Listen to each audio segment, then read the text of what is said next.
Haunting অ্যাডলাইন part 11 অধ্যায় 8-এর শেষাংশ। অ্যাডিলিন বিশেষ করে এখন যখন স্টকারকে দেখল যে তার হাত কেটে ডান বাক্সে রাখার হুমকি দেওয়ার পরও অন্য একজন লোক আমাকে সেই হাত দিয়ে করতে বাধ্য করছে, আমি আমার মাথায় হাত নিলাম। মুহূর্তের মধ্যে আমার শরীর যেন হৃদের জলপ্রপাতের মতো অনুশোচনায় ভরে উঠল। আমি যেন এতে ফেটে পড়লাম, কারণ যদি স্টকারটি তার কথা মতোই পাগল হয়, তাহলে সম্ভবত আমি একজনকে হত্যা করেছি, অথবা অন্তত নির্মমভাবে বিকৃত করে দিয়েছি। আমি দরজা খোলার শব্দ শুনতে পেলাম। প্রতিক্রিয়ায় আমার মাথা চড়চড় করে উঠল। বেরিয়ে আয় ফাকার, আমি জানি তুই বাইরে আছিস। আর্ক জোরে হুমকি দেয়। কোণার দিকে উকি দিয়ে আমি আর্ককে বাইরে পা রাখতে দেখলাম, কিন্তু তার আগেই সে বন্দুক বের করে। চোখ ফুলে ওঠে, আমার মুখ খুলে গেল। আমি ভাবছি কাকে আমার ঘরে ঢুকতে দিলাম। সে তার পেছনে দরজা বন্ধ করে দিলে দরজায় টোকা টোকা শব্দ আমার মাথায় প্রতিধ্বনিত হলো। মনে হচ্ছে আমি ভুল ছিলাম এবং ঘটনাক্রমে এমন কাউকে খুঁজে পেয়েছি যাকে আমার জন্য হত্যা হতে হবে।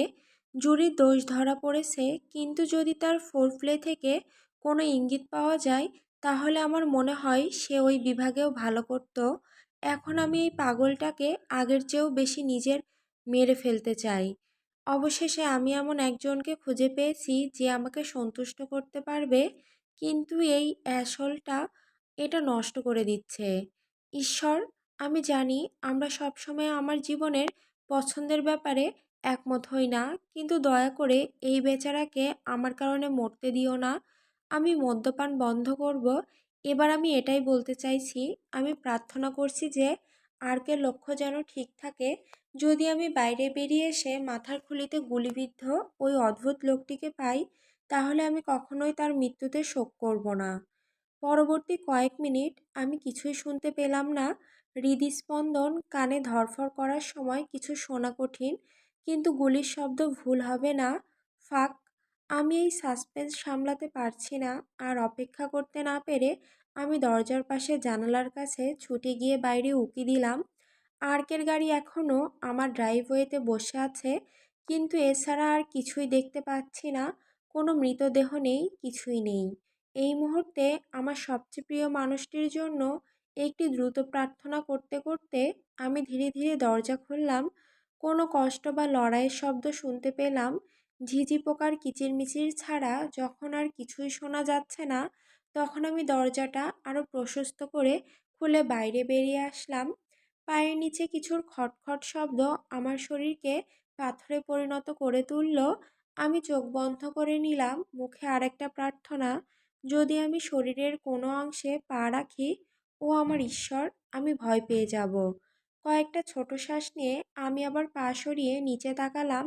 একটি গোলাপ আমার পায়ের থেকে পাপড়ি কুঁচকে গেছে। ওহ ফাক! আমি বিড়বিড় করে বললাম। গোলাপটি তুলতে নিচু হলাম। কাটা ফেলে দেওয়া হয়েছে, মানে আমাকে গোলাপটির কাটা কাটতে দিবে না। কিন্তু এটা কোনো ব্যাপার না যে এই গোলাপটি কারো ব্যথা থেকে বঞ্চিত হয়নি। পাপড়িগুলো থেকে আমার বুটের উপর ঝরছে তাজা রক্ত। আর চলে গেছে, আর তার যা অবশিষ্ট আছে তা হলো রক্তাক্ত গোলাপ। পেছনের পকেট থেকে ফোন বের করে পুলিশকে ফোন করার জন্য ফোনটি আনলক করলাম। হাত কাঁপছে। হঠাৎ ফোনটি জ্বলে উঠল, আর তখনই আমি আরেকটি টেক্সট দেখতে পেলাম, যেটা ক্লাবে এসেছিল। ওটা আমি কর্তব্যের সাথে উপেক্ষা করেছিলাম। নিজেকে দোষী ভেবো না বেবি। আমি অযথা হুমকি দিই না, তাই এটিকে একটি শিক্ষা হিসেবে বিবেচনা করো। লাল এবং নীল কালো আমার সামনের দিক আলোকিত করে তুলল, এবং ঝলমলে রঙগুলির কারণে আমি অসুস্থ অনুভব করলাম। পুলিশ অফিসার এবং কুকুর আশেপাশের এলাকা তল্লাশি করার সময় আমার পেটের গর্তে ভয় জমা হচ্ছে। একজন অফিসার গোলাপটি জব্দ করেছেন, তবু রক্তের দাগ আমার হাতে আছে, শারীরিক এবং রূপকভাবে। আমি আমার আঙ্গুলগুলি একসাথে ঘষে আমার ত্বক থেকে শুকনো রক্তের টুকরো দেখতে পেলাম। একটি অশ্রু বেরিয়ে এলো, কিন্তু আমি দ্রুত এটি মুছে ফেললাম। আমি একজন মানুষকে হত্যা করেছি। কোনো একজন বিপজ্জনক লোক এখানে লুকিয়ে আছে জানা সত্ত্বেও আমি তাকে এখানে এনেছিলাম, এবং আমি তা করেছি। আর এখন সে চলে গেছে। ম্যাডাম, আমার তোমাকে কিছু জিজ্ঞাসা করার দরকার। আমি বর্তমানে যে বারান্দায় বসে আছি, শেরিফ ওয়াল্টাস তার দিকে হাঁটতে হাঁটতে বললেন, আমি তাকে ছোটবেলা থেকেই চিনি। সে আমার মায়ের সাথে স্কুলে যেত এবং তারা ভালো বন্ধু ছিল। মাঝে মাঝে মা তাকে রাতের খাবারের জন্য আমন্ত্রণ জানাতেন। সে সবসময় দয়ালু ছিল, শান্ত এবং মৃদুভাষী। সে সবসময় কথা বলার চেয়ে শুনতে বেশি আগ্রহী বলে মনে হতো। সে লম্বা গড়ন সম্পন্ন, কমপক্ষে ৬-৭ ফুট লম্বা। আমার মনে হয় তার পরিবার দত্তদের বংশধর, কারণ তার বাবা এবং ভাইয়েরা একই রকম অদ্ভুতভাবে বিশাল। তার বাবা একজন শেরিফ ছিলেন। নিশ্চিতভাবেই তার দুজন ভাইও পুলিশ। একটি বিশাল পরিবারে বিশাল পুলিশ, ঠিক যা বর্তমান বিশ্বের প্রয়োজন, তাই না? শেরিফ ওয়াল্টাস তার গাল ঘষল। তার বাদামি চোখ ক্লান্ত এবং সতর্ক। আমি ইতিমধ্যেই সারাদানকারী অফিসারের কাছে দৌড়ে গিয়েছিলাম, কিন্তু যখন আমি তাকে বললাম যে একজন লোক নিখোঁজ এবং আমাকে একটি রক্তাক্ত গোলাপ উপহার দেওয়া হয়েছে, তখন সে তল্লাশি দল চালানোর বিষয়ে আরও চিন্তিত ছিল। আমার বাড়ির চারপাশে ঘন জঙ্গল থাকায় সম্ভবত লোকটি আরকে পায়ে হেঁটে কোথাও গাড়িতে তুলে নিয়ে যেতে সক্ষম হয়েছিল। আমি শুকে শুকে নাক থেকে শ্বাস মুছে মাথা নাড়লাম। হ্যাঁ, অবশ্যই জিজ্ঞেস করতে পারো। আজ রাতে যে লোকটি আপনার সাথে ছিল, তার নাম কি আমাকে বলতে পারবেন? আর্কিবাল্ড টেলাভেরা।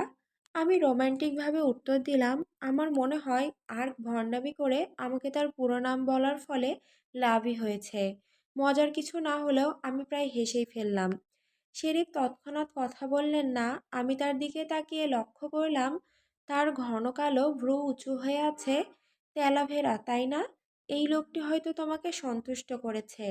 সে শেষ অংশটি বিড়বিড় করে বলল। কি? আমি চিৎকার করে বললাম। আমার চোখের কোণ গোল হয়ে আসলো।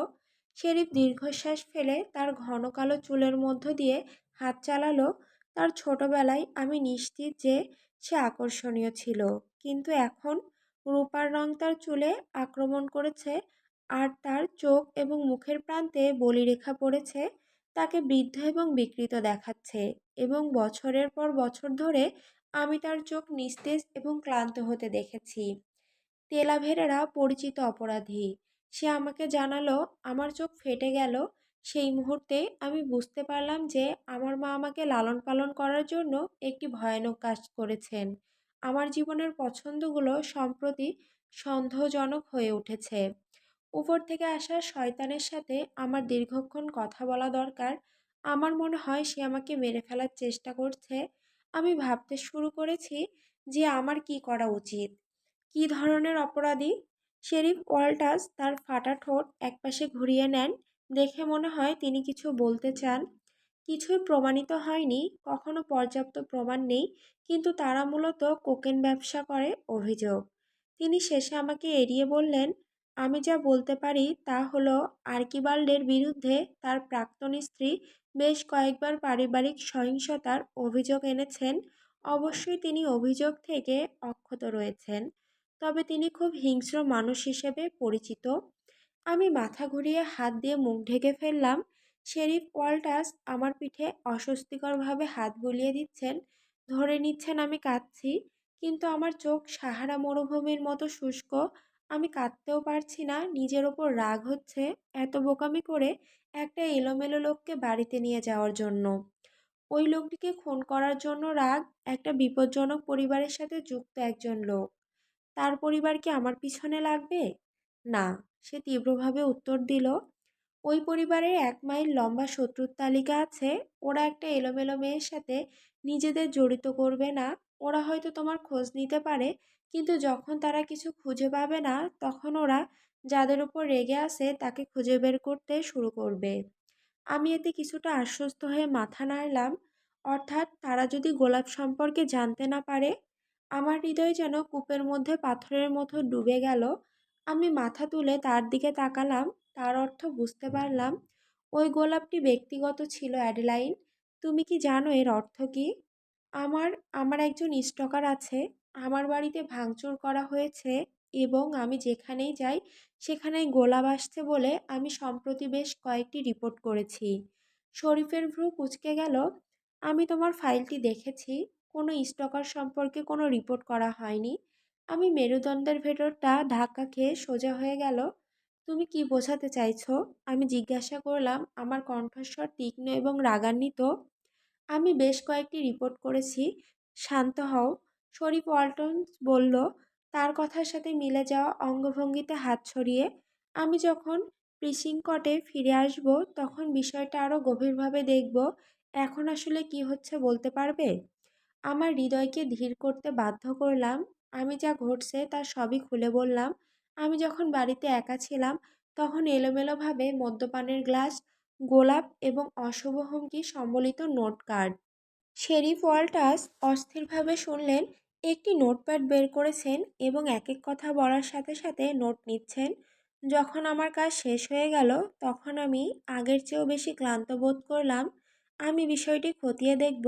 কিন্তু অ্যাডেলাইন, তুমি বুঝতে পারছো, যদি তেলাভেরার লোকেরা জানতে পারে যে তোমার একজন স্টকার আছে, তাহলে তারা হয়তো দোষ চাপাতে পারে। আমি পেছনে ফিরে তাকালাম।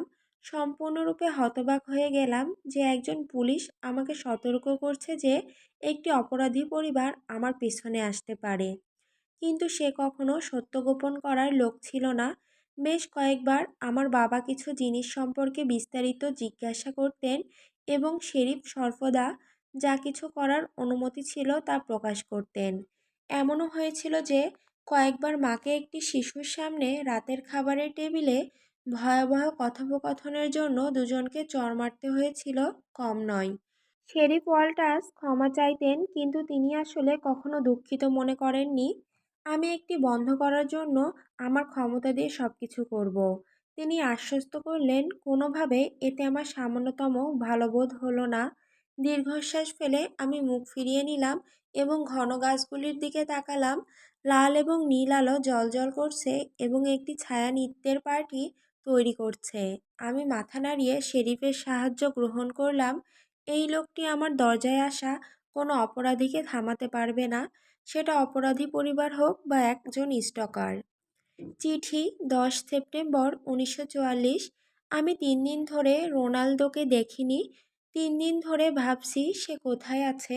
যদি আমার কিছু হয়ে যায়। আমার চিন্তাভাবনা ঘুরপাক খাচ্ছে। জন আর আমার মধ্যে ঝগড়া শুরু হয়ে গেছে। সে বলে আমি বদলে গেছি।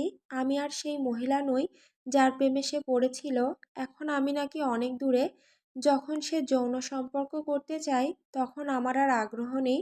আমার মনে হতে শুরু করেছে যে আমার বিয়েটা ভুল এবং নোংরা ছিল। আমি মনে করতে শুরু করেছি যে আমি প্রতারণা করছি, কিন্তু আমার স্বামীর সাথে নয়। মনে হচ্ছে আমি আমার অতিথির সাথে প্রতারণা করছি। আমি আমার স্বামীকে আশ্বস্ত করার জন্য খুব বেশি কিছু বলতে পারিনি যে আমি এখনও তাকে ভালোবাসি, এই 3টি শব্দ ছাড়া। আমি যখন বলি, তখন শূন্যতা অনুভব করতে শুরু করে। তার চোখের শূন্যতার উপর ভিত্তি করে এই 3টি শব্দ তার কাছে শূন্যতা অনুভব করতে শুরু করেছে। আমি আমার স্বামীকে হারাচ্ছি, ধীরে ধীরে কিন্তু নিশ্চিতভাবে। আর আমি স্বীকার করতে লজ্জা পাচ্ছি যে আমি এতে খুব বেশি আপত্তিও করছি না।